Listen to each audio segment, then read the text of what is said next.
Alright guys, Manchester City have just beaten Everton at Goodison Park by 2 goals to 0 in the FA Cup quarter-final.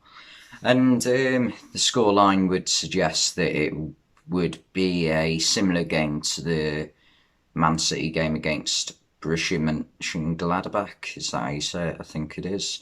I should know how to say that by now. And but that wasn't the story of the game. It was very difficult for Man City to break Everton down. There was a lot. It was just a lot of possession for Man City in the first half. Not many chances really created for either team. I'm really trying to think of any chances that happened in the first half. I really can't think of any. And then in the second half, Raheem Sterling had a good chance early on, but the Everton third choice keeper, João Virginia, made some incredible saves throughout the game. The first being from Raheem Sterling, a shot that was brilliantly placed by Sterling from a low cross from the left-hand side. And Virginia did brilliant to just tip it around the post with his fingertips. It was that good that Steve McManaman on commentary even said he'll be thankful that he didn't cut his fingernails last night. And yeah, it was a brilliant save by Virginia. He had a great performance for one of his first few games for Everton. And City, this is why City are the best team in the league right now, is because they keep going. It's like Liverpool last season; they just kept going and like didn't give up, just like kept going until the very last minute. And today they got 2 goals in the final 5-6 minutes, I think. So just it's the mentality of champions, isn't it? There's not really that much else to talk about other than 2 goals, I guess, really, other than, so the first Man City goal was by Ilkay Gundogan.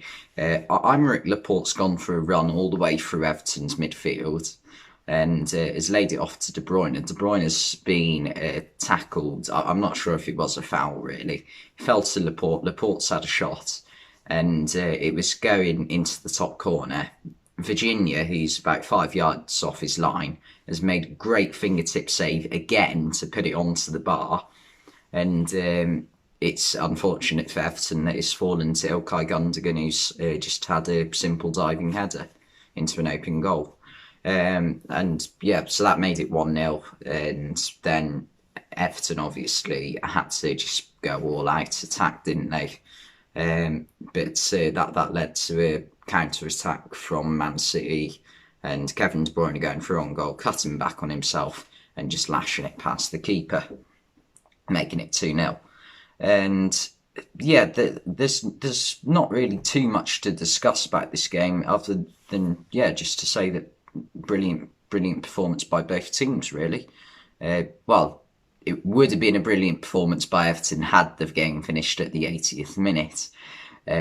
Obviously the last 10 minutes conceding 2 goals weren't great for them, but they did really well to hold out until the 85th minute or whatever it was for Ilkay Gundogan's goal. And City, as I've already said, just kept going like champions. And the quadruple for City is still on. Do I think they'll do it? I can't see them doing all 4, but it really wouldn't surprise me. Like the size of their squad, they can do it, can't they? And I don't get why people say, oh, it's only because of the amount of money you spent. Like, Man City fans aren't that stupid. They don't think that we got this by not spending any money, by just looking out for players like that were like reject sales. No, they didn't do it. They know what they've done. They've just used the financial resources that they have well, because all those players that they've signed, they don't just come in and suddenly play all this tiki-taka possession style football. Pep Guardiola has to sort of coach them into the system that he plays. So like it's It's a brilliant job by Pep Guardiola, and I can't stand people who just call him a fraud. Fair enough if you don't think he's the best manager in the world, and if you think Hansi Flick or Jurgen Klopp are better, but you cannot deny that he is one of the top 5 coaches in the world right now, easily. And like, there's so many just thick people that just won't get it into their heads. That like they just think Man City, oil. There's more to it than that. Man City have no fans. Well, how come they maybe don't sell out all the tickets in their stadium, but they still fill it maybe 75-80%, and it's not their fault. They have a massive. They've gone from Main Road, not the biggest stadium in England, to the Etihad, one of the biggest stadiums in England. Anyway, rant over with. But yeah, Man City are through to the semi-final. So are Southampton from earlier today when they beat Bournemouth 3-0.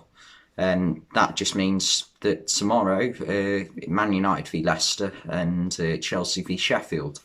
And out of those two, I think it's Man United and Chelsea. So if my prediction's right, we'll either see Man United v Chelsea in the semi-final, Man United v City, or City v Chelsea. So if United and Chelsea win tomorrow, we're guaranteed a very good semi-final in the FA Cup.